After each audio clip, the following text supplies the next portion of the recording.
Bonjour, je m'appelle Marion, alias Bleu de Sienne. Je suis illustratrice, créatrice, responsable éditoriale spécialisée dans le DIY et autrice de livres créatifs. Mes matières de prédilection sont les matières naturelles, comme le papier, le bois et le cuir. Aujourd'hui, je vous propose de réaliser un des best-of de la période de Noël, c'est-à-dire un calendrier de l'Avent. Celui-ci est très facile à réaliser, il s'agit de 24 petites boîtes que nous allons construire en papier décoré au feutre doré. Mais son originalité, c'est qu'il s'agit en fait d'un herbier. Et donc à chaque jour, vous allez ouvrir une boîte et découvrir un petit bouquet de fleurs séchées.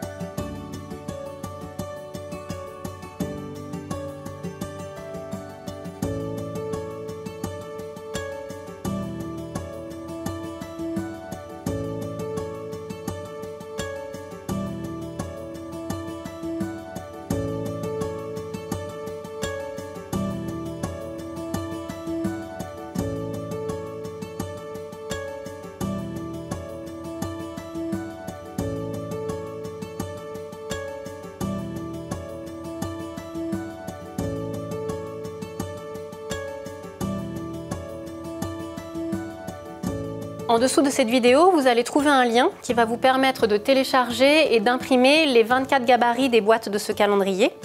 La première page de ces gabarits, c'est une idée de présentation une fois que vous aurez fini votre calendrier pour le mettre en scène. Libre à vous de vous en inspirer ou non. Et ensuite, vous allez donc avoir 13 pages de gabarits. Pour chaque boîte, vous aurez le couvercle illustré et le fond à découper. En sachant que pour vous éviter d'imprimer trop de feuilles, j'ai mutualisé les fonds lorsqu'ils avaient la même taille. Donc ici, pour le fond numéro 1, il servira aussi pour la boîte numéro 17 et la boîte numéro 21. Donc ça veut dire que vous le découperez 3 fois dans le papier noir. Le principe de construction des 24 boîtes est le même. Je vais donc vous montrer comment le réaliser à partir de la boîte numéro 1 et vous pouvez ensuite répéter le même mouvement 23 autres fois pour les 24 boîtes. Donc nous allons commencer par découper le couvercle et le fond de la boîte. Pour ça, vous pouvez soit le faire au ciseau, soit au cutter, selon votre outil de prédilection. Moi, dans du papier fin, je préfère utiliser les ciseaux pour être bien précise, mais vous verrez qu'à l'inverse, sur le papier épais, je vais passer au cutter. C'est important d'être assez précis dans la découpe de vos gabarits, parce que si vous avez trop de jeu, le couvercle ne s'ajustera pas bien au fond. Normalement, j'ai été sympa, je vous ai prévu un petit laps de râpe, disons, un petit jeu pour que le couvercle et le fond puissent s'ajuster, même s'il y a un petit millimètre de différence. Voilà pour le couvercle et on fait la même chose pour le fond. Donc nous allons maintenant reporter les gabarits de chaque boîte sur les feuilles épaisses noires. Donc là j'ai choisi des feuilles canson tout simplement. Alors sur les feuilles épaisses, souvent il y a un recto et un verso, c'est-à-dire que vous avez un endroit avec un grain plus important et une face plus lisse. Le dessus visible de nos boîtes, ça va être la face lisse. Donc en fait, les gabarits, on vient les reporter sur la partie granuleuse. Pour gagner le plus de place possible et utiliser le moins de feuilles pour vos 24 boîtes, vous allez venir placer vos gabarits en vous servant des bords. Donc là, je viens tracer mon couvercle numéro 1. J'utilise un crayon assez gras, un 4B, comme ça marque bien sur la feuille noire. J'y vais à main levée par habitude, vous pouvez utiliser une règle si vous préférez, si vous vous sentez plus assuré avec une règle. Voilà, donc là on a tracé notre couvercle, ensuite le fond. Donc le fond, tant qu'à faire, pour gagner de l'espace, je vais venir le coller aussi. Ici j'ai une ligne droite. Et ainsi de suite avec tous les gabarits. C'est-à-dire que le gabarit de la boîte suivante, mettons que ça soit celui-ci, je vais venir le placer, voilà, pour pareil, qu'il occupe le moins d'espace possible. Dessinez ainsi vos 24 x 2 gabarits, à chaque fois le couvercle et le fond, sur toutes les feuilles de canson noir. Nous allons donc maintenant découper les gabarits dans la feuille noire. Pour cela, j'utilise un réglet et un cutter pour être sûr d'être bien droit au niveau de mes lignes. Vous pouvez aussi utiliser des ciseaux si vous êtes plus à l'aise, libre à vous.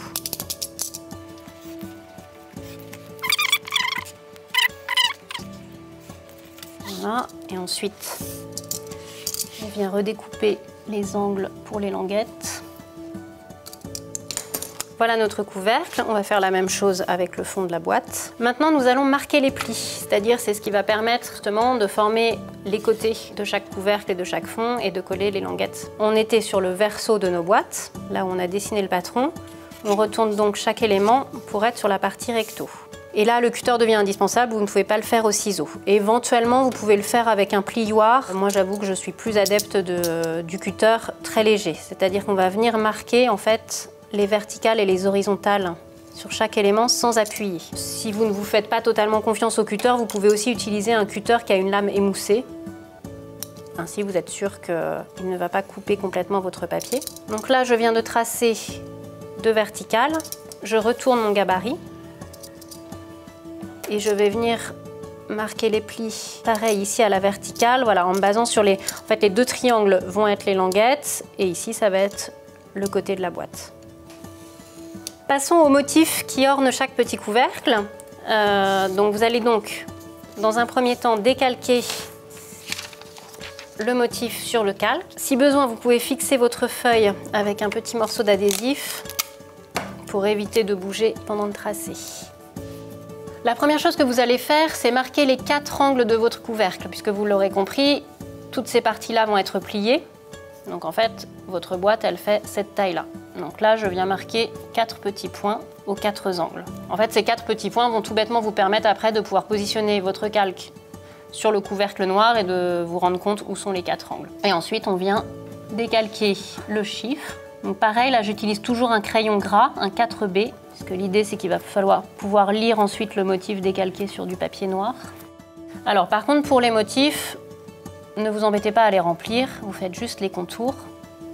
Une fois que vous avez décalqué votre motif, il va falloir le reproduire dans l'autre sens, puisqu'ensuite vous viendrez le reproduire à l'endroit sur le papier noir. Donc là, vous pouvez très bien utiliser l'arrière du gabarit. Pas besoin de reproduire les 4 petits points, c'est juste un repère. Et là, hop, on vient redessiner le tracé en appuyant bien avec la mine graphite pour avoir suffisamment de matière quand on va décalquer ensuite sur le couvercle.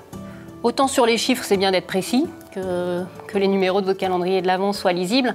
Sur les motifs végétaux que je vous ai tracés, vous pouvez prendre toutes vos libertés, c'est-à-dire si vous avez envie de faire des feuilles plus pointues, plus rondes, libre à vous. Donc on a donc notre verso et ensuite on vient placer le calque sur le couvercle découpé. Donc c'est là où vous voyez, je vais retrouver mes 4 petits points aux 4 endroits des languettes. On fixe avec l'adhésif et on reproduit le motif.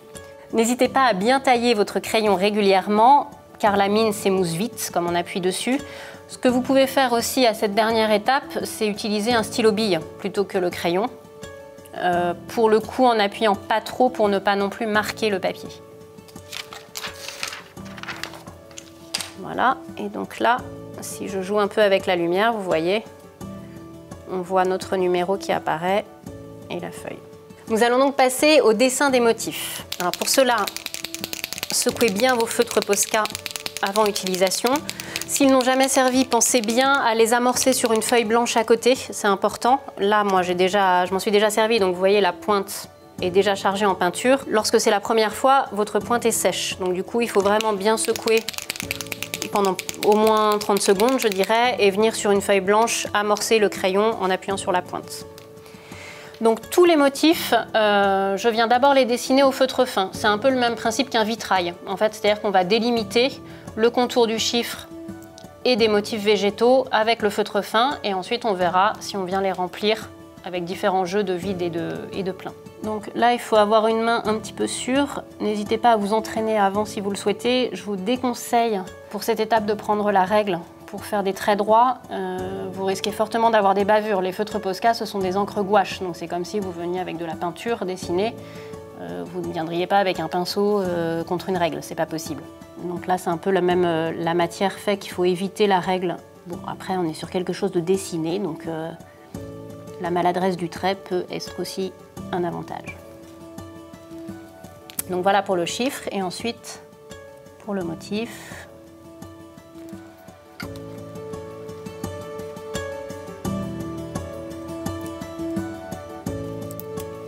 Donc on va maintenant venir remplir les motifs. Vous pouvez aussi les laisser à la ligne claire si vous aimez. Pour les numéros, je vous conseille quand même de les remplir puisqu'on va avoir à la fin un mur avec 24 visuels. Donc si vous voulez bien lire les numéros de votre calendrier de l'Avent, c'est plus fort graphiquement qu'ils soient dorés tout entier. Donc pour ça, j'ai 2 autres feutres Posca qui sont plus épais. Celui-ci moyennement et celui-ci plus important. Je vais venir jongler avec les deux tailles en fonction des surfaces que j'ai à remplir. Donc pareil, toujours on secoue très bien. S'il n'a encore jamais été utilisé, on l'amorce sur une feuille blanche avant de démarrer. Et là, donc vous voyez, je vais venir remplir ce qu'on voit ici sur le 1. Donc là, j'ai des parties qui sont plus fines. Donc avec le feutre épais moyen, je vais commencer par ces parties-là. Et c'est là où le trait fin qu'on a fait tout à l'heure, je vous disais, sert de vitrail, c'est-à-dire qu'il va venir bloquer en fait votre peinture. Ça vous évite de déborder. Voilà, donc une fois que j'ai fait les parties plus fines, avec le feutre plus épais, je peux venir remplir en une seule fois le corps du chiffre 1. Et ensuite, pour le feuillage, là pareil, on peut le laisser au trait clair et sinon venir le remplir. Avec le feutre moyen, je trouve que c'est l'idéal pour cette taille de feuillage. Là aussi, c'est pareil, n'hésitez pas à faire des tests sur des feuilles à côté avant de vous lancer pour voir avec quel type d'outil vous êtes le plus à l'aise. Donc là, sur le numéro 1, nous sommes sur un ramage simple. En fonction des motifs des différentes boîtes, vous allez utiliser les différents feutres et différentes techniques. Si je vous montre par exemple sur le numéro 4, ici on va être sur le feutre moyen pour les ramifications d'un style ombellifère et les petites graines sont faites avec le feutre plus fin avec des petits points. Là, on est sur un ramage aussi, mais beaucoup plus fin, donc on ne va absolument pas utiliser de gros feutres en fait. J'ai tout rempli au feutre fin, ce qui vous donne plus de détails que sur la boîte numéro 1. Et ici, je suis simplement venue en dernier dessiner les nervures des feuilles avec le feutre fin. Une fois que vous avez fait tous les couvercles de vos boîtes décorées avec le feutre doré, surtout vous laissez bien sécher avant de passer au pliage. Je dirais 2 bonnes heures, comme ça vous êtes sûr, puisqu'après vous allez beaucoup manipuler votre papier et ça serait dommage de venir voilà, faire baver en fait un de vos motifs. Passons au montage des boîtes. On va d'abord venir plier les languettes.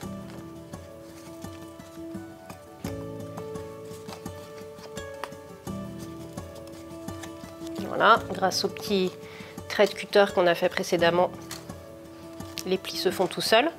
Et donc pour assembler votre boîte, vous voyez, c'est très simple. Vous allez venir déposer juste des petits points de colle sur les triangles ici et coller. Moi j'aime bien utiliser de la colle gel parce que ça laisse un petit laps de temps pour bien placer son papier avant d'avoir une prise complète. Voilà, pas besoin d'en mettre beaucoup. Et on tient serré quelques secondes, le temps de la prise, voilà. Hop, pareil de l'autre côté. Le couvercle, c'est exactement le même principe, d'où l'importance d'avoir bien laissé sécher son motif doré avant, puisque là vous allez manipuler la boîte, donc vous risquez de mettre les doigts sur le motif. Une fois qu'il est sec, il n'y a aucun souci, vous n'aurez pas de bavure. On vient replier les 4 côtés, les petits triangles. Je vous conseille de bien laisser sécher les deux avant d'assembler la boîte pour être sûr que le couvercle ne se retrouve pas collé au fond, ça serait dommage si jamais la colle n'est pas encore bien sèche. Donc voilà, vous laissez sécher bien à plat et ainsi vous allez pouvoir réaliser toutes vos petites boîtes hop, au fur et à mesure, voilà, avec couvercle et fond à chaque fois. Nous allons maintenant passer à l'herbier. Donc pour ça, vous pouvez vous fournir chez un fleuriste d'un joli bouquet de fleurs séchées, avoir des fleurs que vous avez glanées dans les champs, que vous avez fait sécher à plat, comme un herbier classique. Et donc on va venir remplir chacune des petites boîtes avec une jolie surprise. J'ai rempli mes boîtes de 3 façons différentes. Pour la première boîte, je choisis donc une jolie petite immortelle séchée. On vient placer au centre de la boîte, voilà. Ensuite, vous découpez un petit morceau de masking tape doré. Vu la taille des boîtes, je suis partie sur un masking tape très fin. Si chez vous, vous avez du masking tape large, aucune importance, vous pouvez le redécouper dans le sens de la largeur. Et voilà, on vient fixer la fleur dans la boîte. Pensez bien à vérifier avant que l'épaisseur des fleurs choisies ne dépasse pas l'épaisseur de la boîte, sinon vous ne pourrez plus fermer votre couvercle. Voilà, et une fois la fleur fixée, on n'a plus qu'à fermer la boîte. La première est faite. Sur 2 autres boîtes, je vous montre 2 autres façons d'intégrer les fleurs séchées. Tout à l'heure, je vous parlais de la façon herbier classique, c'est-à-dire que vous aurez fait sécher vos fleurs à plat. Et dans ce cas-là, on va obtenir des choses très diaphanes et fines, jolies, comme cette forme de fougère. Donc là, c'est le même principe. On vient la déposer au centre, au fond de la boîte. Un petit morceau de masking tape, plus discret puisqu'il n'y a pas le volume de la tige à prendre.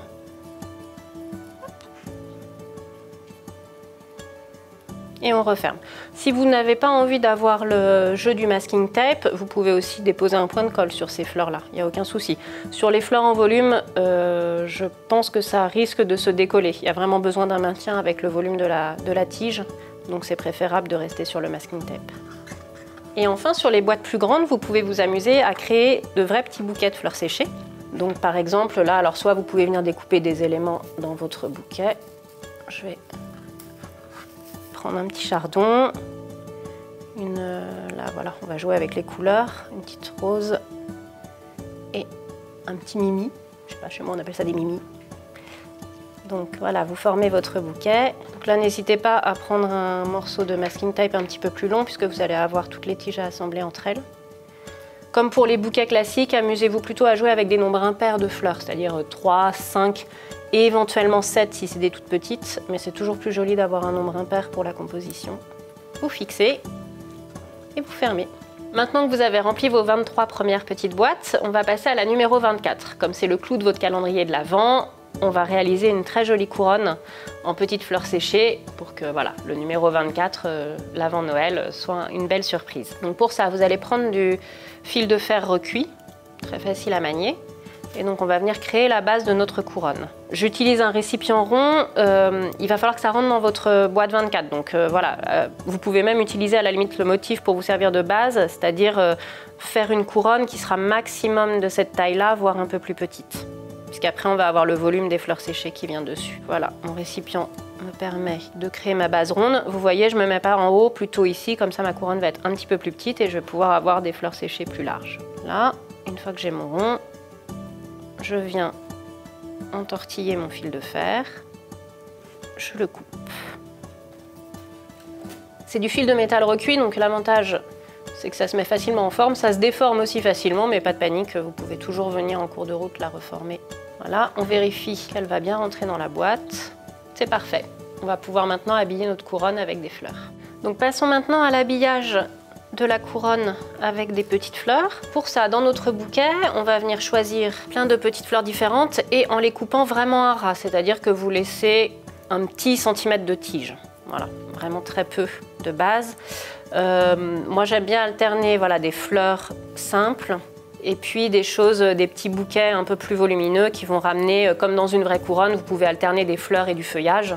Là, ça va être l'idée aussi. Vous voyez, ça permet de donner un petit peu de corps et de volume à la couronne.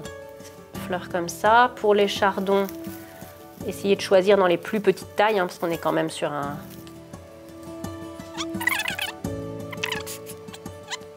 C'est la dernière, donc amusez-vous vraiment. Enfin, vous pouvez soit rester dans du monochrome, ça peut être joli aussi d'avoir une couronne toute qu'avec des fleurs blanches, par exemple. Là, j'ai envie de quelque chose d'un peu festif, donc au contraire, je m'amuse avec toutes les couleurs de fleurs séchées. Des petits graminées, c'est joli aussi, ça va donner un petit côté aérien. Donc on va venir les fixer comme précédemment avec des petits morceaux de masking tape, et une petite longueur, 1,5 cm à peu près.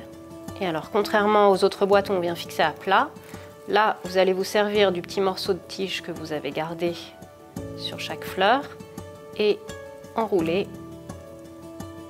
le masking tape tout autour de la tige. Et en fait, ce morceau de masking tape va être caché par la fleur suivante.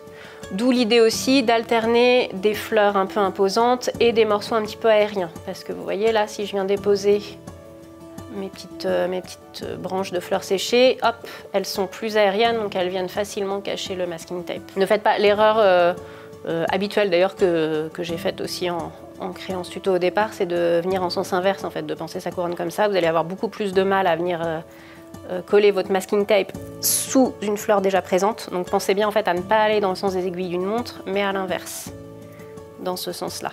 On vient remplir notre couronne comme ça et on aura juste le dernier ici qui sera un petit peu plus difficile à fixer, mais tout le reste va aller très facilement puisqu'on vient cacher le morceau précédent.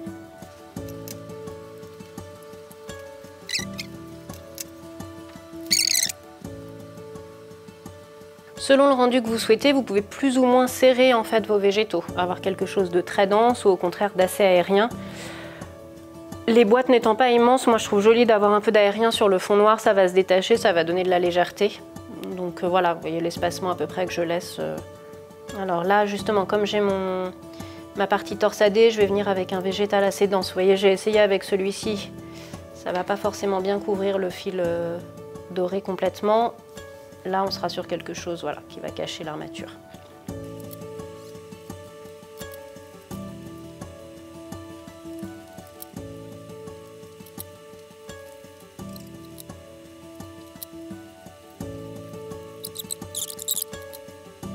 Donc ça y est, une fois que vous avez habillé toute votre couronne de fleurs, vous venez bien reformer le rond. Vérifiez qu'elle rentre dans la boîte. Et donc là, ensuite, on va venir la fixer. Pour la fixer, il faut que vous ayez une partie en haut qui soit libre d'accroche. Là, typiquement, si je la mettais comme ça, je ne peux absolument pas venir la fixer sur le haut de la boîte. Donc, je vais la tourner. Voilà. Et comme ça me semble joli en composition. Et surtout ici, j'ai un espace libre où je vais pouvoir venir fixer la couronne. Il ne vous reste plus qu'à fixer votre couronne. Pour cela, on va utiliser le masking tape comme pour les boîtes précédentes, mais en formant un joli nœud, comme si vous veniez accrocher votre couronne avec un petit nœud doré. Donc on coupe deux longueurs de masking tape assez longues, 2-3 cm, et en coupant en biseau à la fin. Voilà, la première. On vient fixer la couronne bien centrée avec ce premier masking tape, qui en fait va être le ruban de votre couronne. Et le deuxième, alors là vous avez déjà le biseau formé, donc vous pouvez couper droit au bout.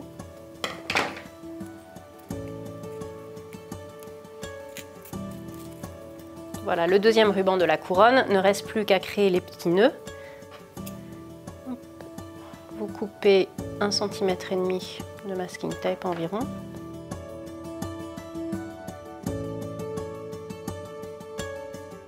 Voilà, vous venez de finaliser votre boîte numéro 24 et donc votre calendrier de l'Avent. Il ne vous reste plus qu'à refermer toutes les boîtes et à fixer votre calendrier. Vous allez maintenant composer votre calendrier de l'Avent et le fixer au mur de façon temporaire puisqu'il n'est valable que jusqu'au 24 décembre. Sur les gabarits que vous avez téléchargés précédemment, la première page vous proposait une composition avec le numéro 24 au centre. Libre à vous de vous en inspirer ou de composer l'ordre de vos boîtes comme vous le souhaitez. Donc là, je viens disposer toutes mes boîtes. Tout dépend aussi de si vous voulez le composer plutôt à la verticale sur un mur, à l'horizontale au-dessus d'une cheminée, enfin voilà, de la façon dont vous allez, de l'espace que vous avez et de la façon dont vous allez agencer votre calendrier. Pour fixer vos boîtes au mur, prenez tout simplement de petits morceaux de pâte à fixe. Voilà. Vous ouvrez votre boîte, vous venez fixer votre pâte à fixe à l'arrière délicatement, en haut. Et ensuite, une fois sur le mur, vous appuyez avec votre doigt, en faisant attention bien évidemment de ne pas écraser les fleurs. Et ensuite, vous fermez votre boîte. Ainsi de suite avec les 24 boîtes.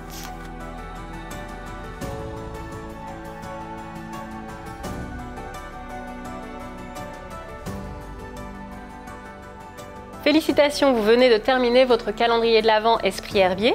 Alors bien sûr, vous pouvez aussi réaliser ces 24 boîtes et les remplir de petites gourmandises, de chocolat ou de mini cadeaux. Et vous pouvez aussi réaliser un herbier définitif en ne réalisant pas les couvercles, mais en utilisant uniquement les fonds des boîtes. Et ainsi, vous obtenez un herbier mural Esprit Cabinet de Curiosité. N'hésitez pas à partager cette vidéo autour de vous si elle vous a plu. Vous pourrez retrouver tout le matériel nécessaire à la réalisation de ce calendrier de l'Avent sur le salon Création et Savoir-faire. J'ai hâte de vous y retrouver. À bientôt!